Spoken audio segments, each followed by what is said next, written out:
वो भैया सुनिए ना वो दोस्तों, मैं आदिल खान आज़ाद। कल रात जब आप सो रहे थे ना, तब दिल्ली का जेएनयू कैंपस बहुत बड़े बवाल और छात्र मूल्यों की हत्या का गवाह बन रहा था।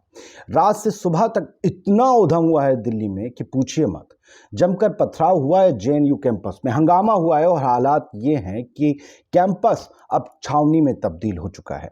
दरअसल दिल्ली की जवाहरलाल नेहरू यूनिवर्सिटी, जिसे आप जेएनयू के नाम से जानते और सुनते आए होंगे, वहां पर गुजरात दंगों पर आधारित बीबीसी की documentary India the Modi question की स्क्रीनिंग के दौरान डॉक्यूमेंट्री देखने वाले छात्रों पर पथराव हो गया। सोचिए, जो डॉक्यूमेंट्री देख रहे थे गुजरात दंगों पर आधारित, उन पर पथराव हुआ। पथराव करने का आरोप भगवाधारियों पर लगा है, क्योंकि वो नहीं चाहते कि लोग गुजरात दंगों के बारे में जानें। अब जान लेंगे तो क्या हो जाएगा? सरकार ने भी इस डॉक्यूमेंट्री को बैन कर दिया। क्यों? हाथ कंगन को आरसी, क्या पढ़े लिखे को फारसी, क्या अगर कोई गुनाह नहीं है तो फिर दिखा देना चाहिए। जैसे कश्मीर फाइल्स दिखा दी गई, वैसे ही दिखा देना चाहिए। अभी एक और फिल्म कंगना रनौत ला रही है इमरजेंसी, जिसके लिए उन्होंने सब गिरवी रख दिया, वो दिखाई जाएगी। वैसे गुजरात दंगों पर आधारित फिल्म दिखाने पर क्या है, 84 के दंगे दिखा दिए गए पहले भी। पथराव जो हुआ जेएनयू में, उसके बाद डॉक्यूमेंट्री देख रहे छात्रों ने मार्च के तौर पर जेएनयू गेट तक प्रदर्शन किया। इसके बाद वो थाने तक गए। तस्वीरें आप देख ही रहे होंगे। पथराव करने वाले छात्र कौन थे, इनके बारे में ज्यादा पता नहीं चल पाया है। पथराव में कई छात्रों के घायल होने की बात लेफ्ट विंग की तरफ से कही जा रही है। जो डॉक्यूमेंट्री है जिस पर बवाल हुआ है, वो जेएनयू के नर्मदा हॉस्टल के पास जेएनयू छात्र संघ के ऑफिस में कल रात 9 बजे दिखाई जानी थी। जेएनयू छात्र संघ ने स्क्रीनिंग की घोषणा एक दिन पहले ही की थी कि भैया हम ये डॉक्यूमेंट्री दिखाएंगे। सरकार ने बैन कर दी, लेकिन जेएनयू के छात्र संघ वाले अड़े हुए थे। अब वहां पर छात्र संघ पर लेफ्ट विंग का कब्जा है, आप सब जानते ही हैं। स्क्रीनिंग से पहले पूरे कैंपस की बिजली 8:30 बजे गुल हो गई। 9 बजे डॉक्यूमेंट्री दिखाई जानी थी। मौजूद छात्रों का दावा है कि प्रशासन ने बिजली काट दी। स्क्रीनिंग से ठीक पहले बिजली गुल होने की वजह पर जेएनयू प्रशासन की प्रतिक्रिया नहीं मिल पाई कि उन्होंने बिजली क्यों काटी। इसके बाद छात्र इकट्ठा हो गए, छात्रों में जोश आ गया। छात्रों ने जेएनयू छात्र संघ ऑफिस के बाहर दरी बिछा दी और क्यूआर कोड की मदद से अपने अपने फोन पर डॉक्यूमेंट्री देखने की कोशिश की, लेकिन इंटरनेट स्पीड धीमी होने के चलते छात्रों को काफी मुश्किलें भी आईं। इसके बाद कई छात्राएं अपने अपने कमरों से लैपटॉप ले आए बाहर और छोटे छोटे ग्रुप्स बनाए। उन लोगों ने दरी पर बैठे डॉक्यूमेंट्री देखने लगे। हालांकि इंटरनेट की स्पीड के चलते उनकी डॉक्यूमेंट्री अटक रही थी, लेकिन स्पीड एक हमले की बढ़ गई।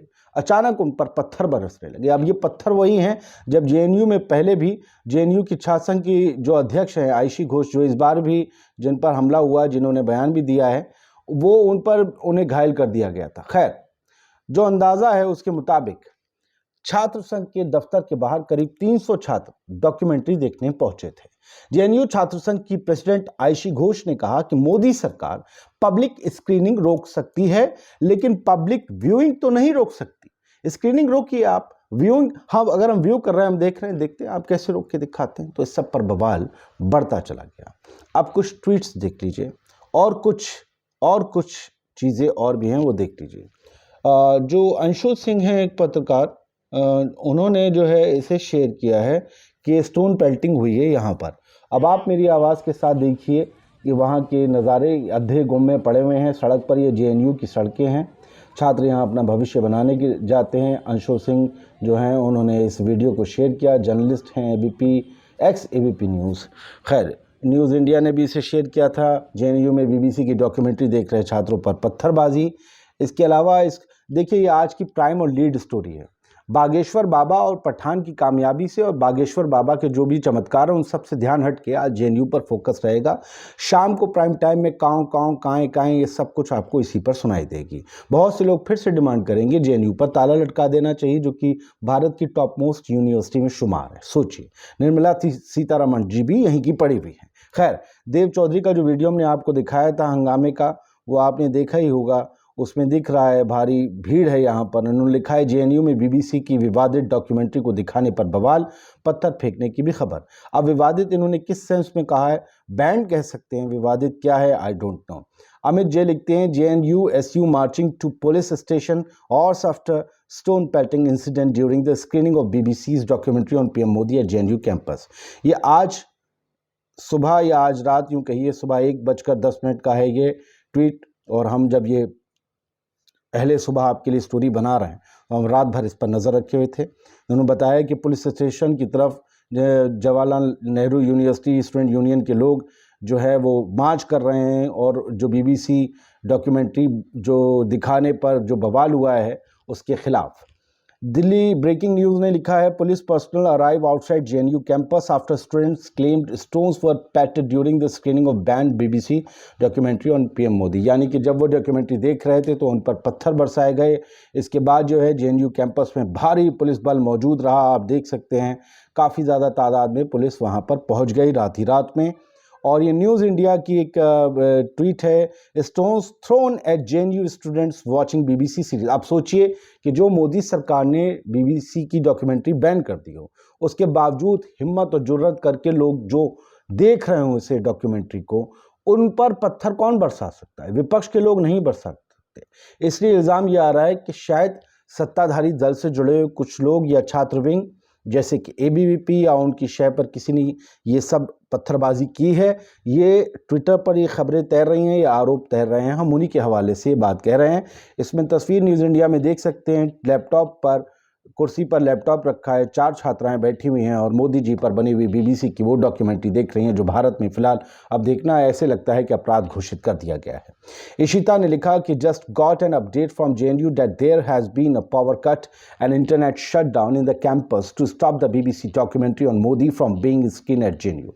वही बात है जो हिंदी में मैं आपको बता चुका हूँ कि जो है जेएनयू में बीबीसी की डॉक्यूमेंट्री ना देखी जा सके, इसके लिए पावर कट कर दिया गया और उसके बाद बवाल हुआ।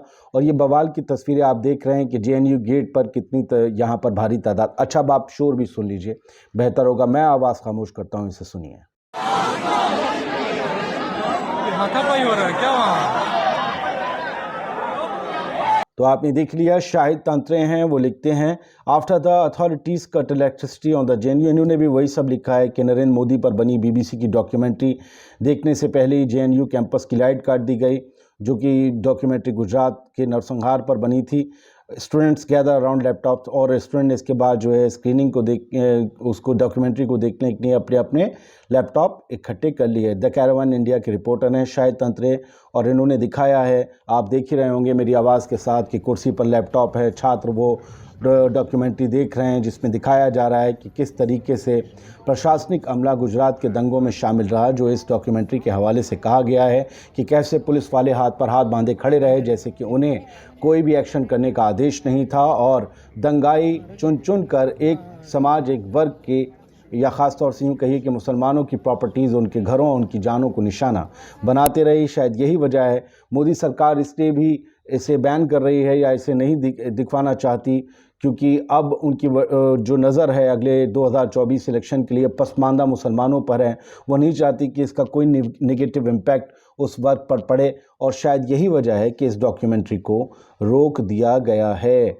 और यहीं से अब विवाद की शुरुआत होती है और ये विवाद आप याद रखिए कि बढ़ता चला जाएगा, क्योंकि अब जो है दिन भर जेएनयू 2-3-4 दिन ये छाया रहने वाला है। अब प्रधानमंत्री मोदी को घाटा ना हो पसमानदा मुस्लिम से, इसलिए जो है इस डॉक्यूमेंट्री को रोका गया है। लेकिन क्या जिस दीवार पर लिख दिया जाता है यहाँ ये करना मना है, वहाँ पर वो नहीं होता है, आप सबको पता है, वहीं सबसे ज़्यादा होता है।